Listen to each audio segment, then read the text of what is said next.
overarching goal of anyone's arm path should be consistency. And for me personally, instructing arm path stuff, it's extremely beneficial to be simplistic with the way that our arms move through time and space due to the consistency of release point and so on and so forth. So the simple drill progression that I'll take you through today is basically a tall, kneeling. I like to incorporate kind of a funnel and then separate, but you can kind of put your own twist on this. Again, the best part about doing something where you're segmenting just the upper half is you're not having to think anything about the lower half and think about the timing of your arm and then the relation to front foot strike. So you get into a tall kneeling. The first one that I like to do is a very simple 90-90 power position. So 90-90 is what I would call like the power position.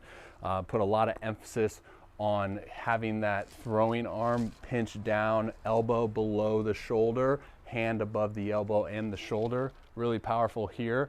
And then notice that I have a 90-degree angle, arm positions at about 45. And then all I'm doing as I throw this baseball is I'm just matching the throwing arm to the glove arm and then vice versa. So when I throw, my glove arm's gonna pull down to my hip, and then I'm gonna throw, and then I'm gonna rotate, right? So it's a very simplistic kind of way of feeling that equal opposite, and then throw, and just kind of just segment the whole path into one motion, and then we're just throwing, right? So it's here, throw. So what you see with a lot of guys who struggle with, arm path stuff is you see either them take total emphasis off the throwing arm and you see that glove side fly out, and then you get, very vulnerable here, or you get guys that the timing of in this position is like the glove arm's down here when this throwing arm gets here. So all we're trying to do is train the body to recognize this position. So therefore, when we do go to throw, the body can organize itself and say, okay, I know that this is the position that we need to get in. So when my hand gets up and I'm approaching front foot strike, this is where my glove arm should be. And then I throw and I pull that glove arm into that hip, and then I launch late. So that's one progression that I like with the tall kneeling.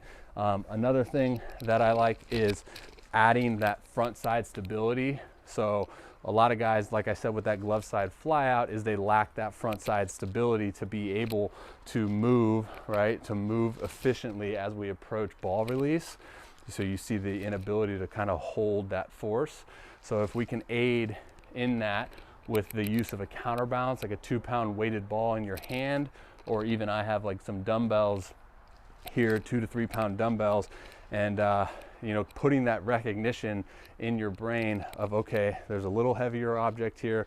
Now we got to be sure that we're stabilizing and we're becoming efficient with this, and you're also going to be aiding in that stability. So then once we can train that, we can train those patterns of efficientness of our arm motion, if you will, and then motor control takes over. So then when we do get on a mount and we don't have the benefit of being tall kneeling or the benefit of a counterbalance, our body can again realign and reorganize itself with the patterns that we've now instilled with the uses of a counterbalance or a drill progression like this. So if you don't have a counterbalance, like a weighted ball, 2 to 3 pounds, for me a dumbbell works fine, but it's the same thing: power position, counter rotation, and then boom, right? So just the simplicity of the arm motion, and then presetting in that 90-90 is a great way to feel that and to start getting along that path of simplification,